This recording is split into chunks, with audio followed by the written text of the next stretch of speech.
Hey, gang. No one's watching us live, but if this ends up going up later. We are here in front of the Disney lot.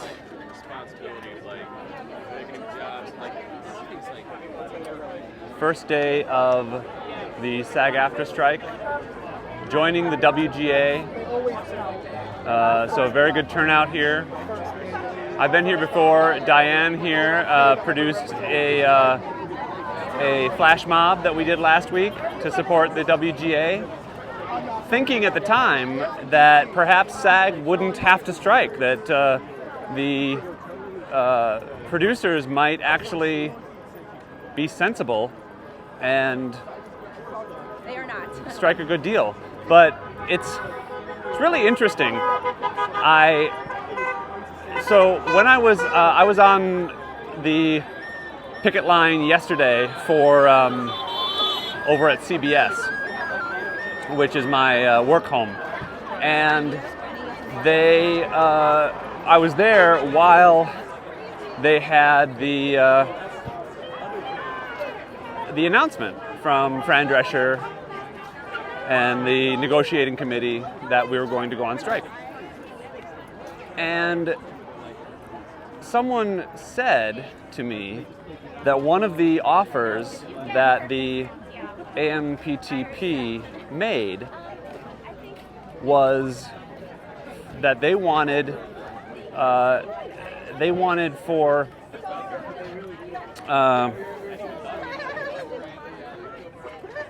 to be able to get background actors to be scanned, so you could scan their faces and then use their likeness in a digital avatar with only 1 day's pay. It's crazy tough. And you could use that for all time to basically replace background actors. And so, on the face of it, a background actor is the lowest tier performer in the union, right? So they don't earn a lot of money. They earn, a couple $100 a day if they're lucky. And but what you got to remember is that the majority of people who make a living as SAG actors do it by doing background work. It's a way you can get your health and pension. It's a way you can actually make a living while you're trying to get roles. Like, I've been very lucky to have gotten speaking roles on TV shows, but I started by doing background work, and I still do background work because it's more important to me to be on set, to be an actor, than to do any other job. This is what I was born to do. This is my calling, and I love being on set. And if you're going to pay me 1 day's work to scan my face and be able to use and never pay me again, but be able to use my face to fill in crowds on whatever show you want, well, that's not okay. And the other thing to keep in mind is that because the majority of people making careers in this union, making a living, are doing it by doing background work, by eliminating that class of worker from the union, the AMPTP knows that they would be gutting the union, right? In the industry. Yeah, I mean, what they want is to gut the union. If they can take away the power of the union by taking away the people that are part of the union that are contributing dues and helping make the union strong, then you make the union weaker. That's a lot less pension and health they have to pay. Yeah, exactly. So it guts our pension and health programs. So it really does make the whole system untenable. So for that to be their offer, for that to be the thing that they were, quote unquote, offering us in a groundbreaking AI deal, is really is insulting. Yeah, it's insulting. And so so that's one of the reasons why we're striking. the other big thing is that we have, in the past, missed out on certain changes that are happening to the industry. So when home video came about in the 80s, we striked back in 1980 was the last actor strike, and that was in large part due to the rise of cable and the changes that was making to the industry. We kind of missed the boat on home entertainment for tapes and DVDs, and then we missed the boat again on streaming. And so now, we have had a good 10 years to look at streaming and say, streaming is a viable business model. And so for the producers, for the studios to say, oh no, we're not making any money on streaming is ridiculous, because if you're not making money on it, don't do it. You already have a business model that works. So it doesn't make any sense for you to be pleading poverty 10 years in to a 10 years into a business model that you're expanding rather than contracting. So that's one of the reasons why we're striking, is because we see the writing on the wall.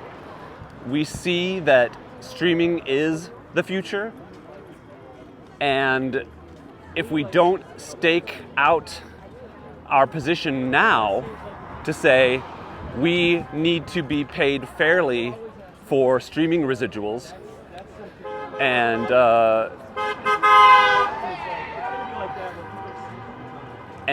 be able to get our fair share, then we risk not doing it at all. And we negotiate contracts every 3 years, and just think of what happened in the last 3 years. Like, the world has changed incredibly. Our business has changed incredibly over the last 3 years.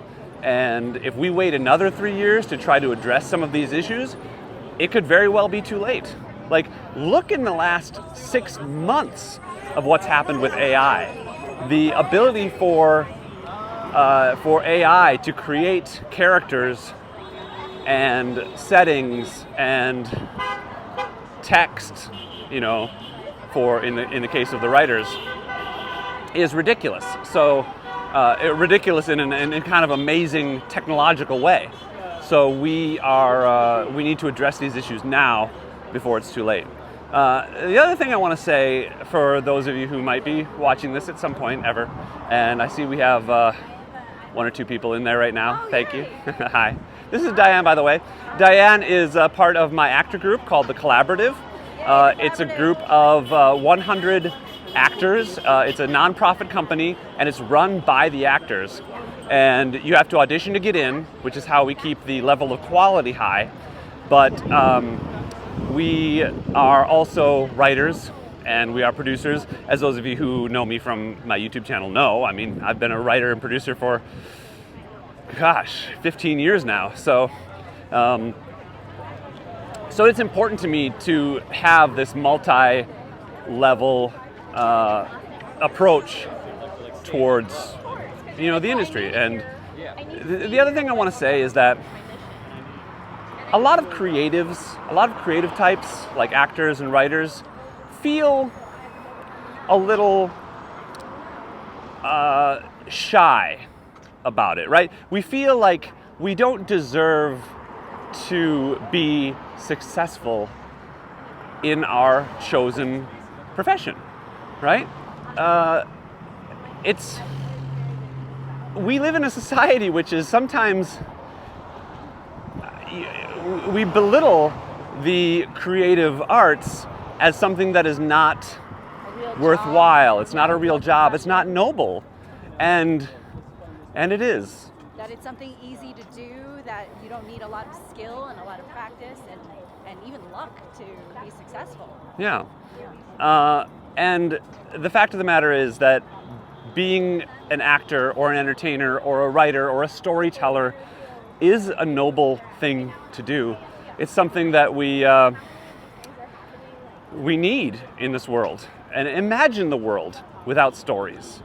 I mean, Imagine if the you think world about where, the pandemic, when everybody was stuck at home, what did they turn to? right, can you imagine the pandemic without, like, Netflix. yes, without Netflix or all your streaming shows, you know, without being able to watch The Mandalorian or, you know, other Star Wars or Marvel shows.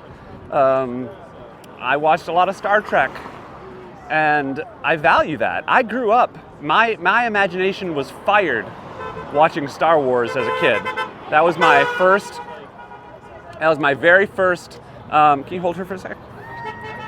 I'm also walking with Dot, or shoot, Coco. Wow, Dot's my old dog. Like my mom, who forgets what my name is. Anyway, so Coco is joining us here on the picket line, and I can take it back if you want. So I remember when I was a kid, I watched Star Wars for the first time, and it was the first story I ever remember watching, and I took those stories and then took them out into the world, onto the playground, and was playing Star Wars games on the playground with my best friends. And then as a younger, an older kid, I was about 10 years old when my mom brought me into her bedroom to watch an episode of Saturday Night Live. And I saw a sketch for the first time, Dana Carvey doing Church Lady. And as a kid growing up with Bell's palsy, where half my face didn't work, and I was constantly teased, finding comedy was a lifesaver for me, literally. And so I was able to take those skills, comedy skills, and develop them over time. But that's writing, that's performing, that's acting. It saved my life. I realized when I was about 14 that acting was more than just a thing to do, more than just a job. It was a calling. I still, to this day, can't imagine myself being happy doing any other thing. There's a quote from Alfred Molina, and he says, "I would rather be an out-of-work actor than a working anything else." And that can seem like it comes from a place of privilege, and it kind of does, but it's true. I do realize not everybody gets to do something that makes them happy in their lives, but what else can you do on this planet other than do something you're passionate about and try to provide other people with some joy, right? And so that's why I do this, and that's why I think it's important to be here now and representing actors and writers on this picket line. I do also want to say that as far as strikes go, depending on what you hear in the media, I don't know what the American Federation, American Movie and Television Producers something. Anyway, the Producers Union. I don't know what they're going to be saying, but the last time actors striked was 1980. The last time actors striked at the same time writers did was 1960. So it has been 63 years since this has happened. This is not something we do willy-nilly, right? It's not something we do without thinking very strongly about it. And we, of course, would all rather be working. We would rather be on set. We would rather be making TV and movies and being creatives.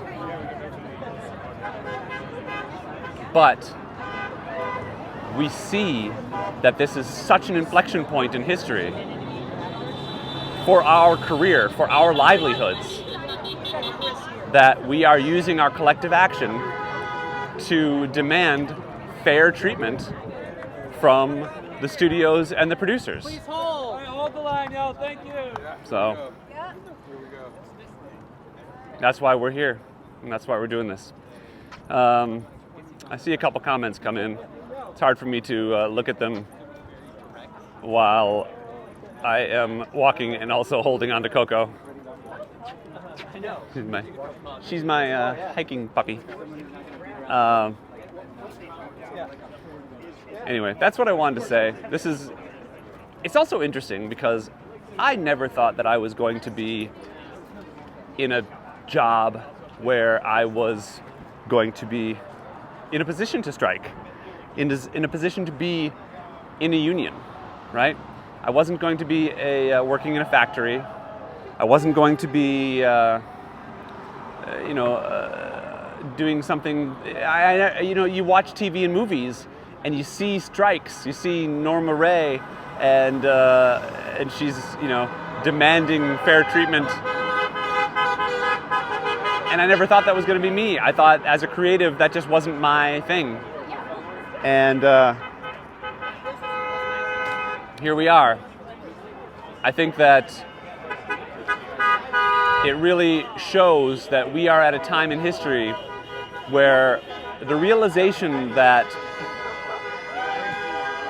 workers, the people who do the things, are the important part of this economy, not necessarily the people who own the things.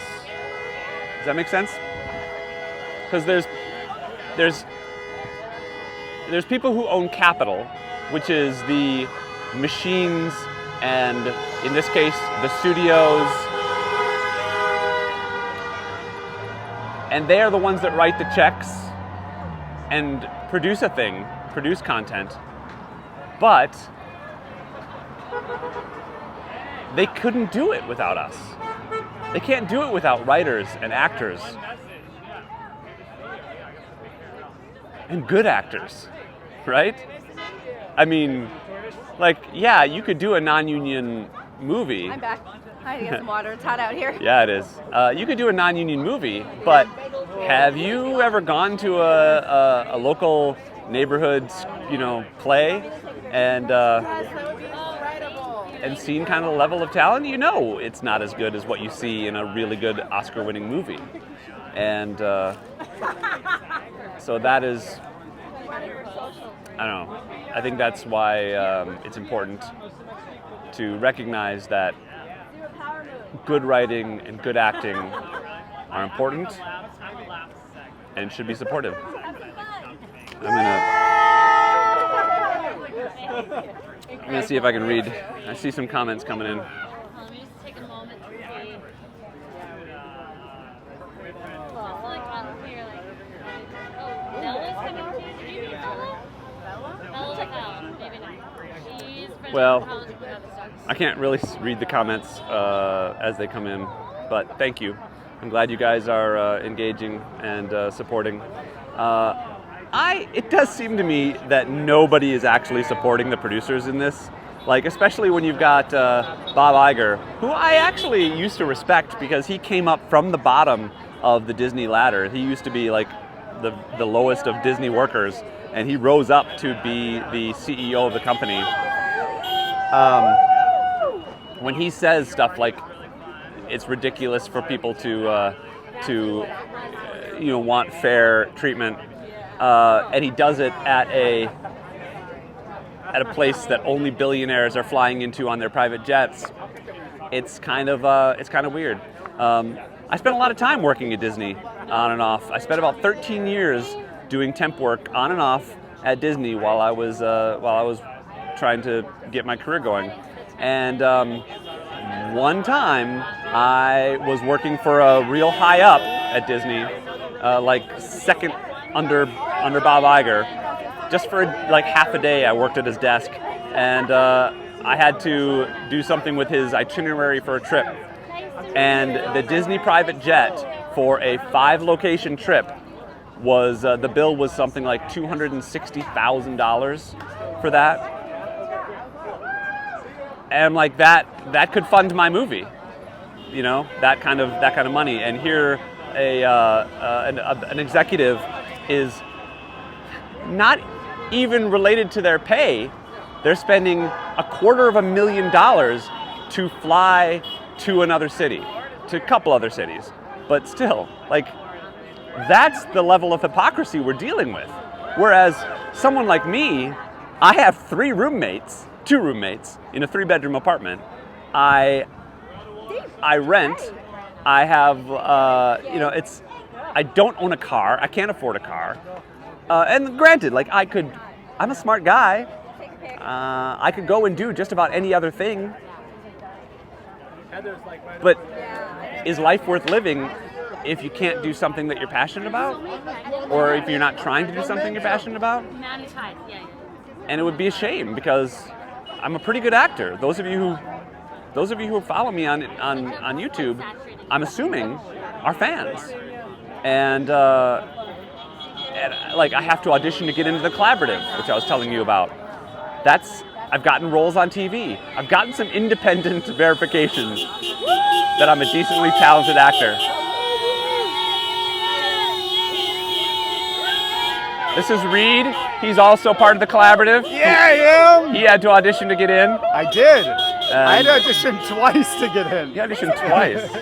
So I got a call back. Yeah. That was fine. They were like, yeah, next month, come back again. So I've seen some interesting people on here already. I saw Ben Schwartz on the other side. Oh, hell yeah. That was pretty cool. I almost said hi to him. And I saw the showrunner for Star Trek Deep Space Nine, that's cool. which was really cool for me because I'm a giant fan of that show. So there's a woman who has a tortoise over there. I saw the tortoise. She was here and she walked by us. Oh my God. So lots of puppies on the road. I think I'm going to give Coco a little water, and I appreciate you guys supporting, and hopefully we will see you on the other side of this very soon. All right, bye. I don't know how to end this. Like 30 minutes ago. It took me about 30 minutes just to make the lap. Oh, wow. Because there's so many people. Yeah.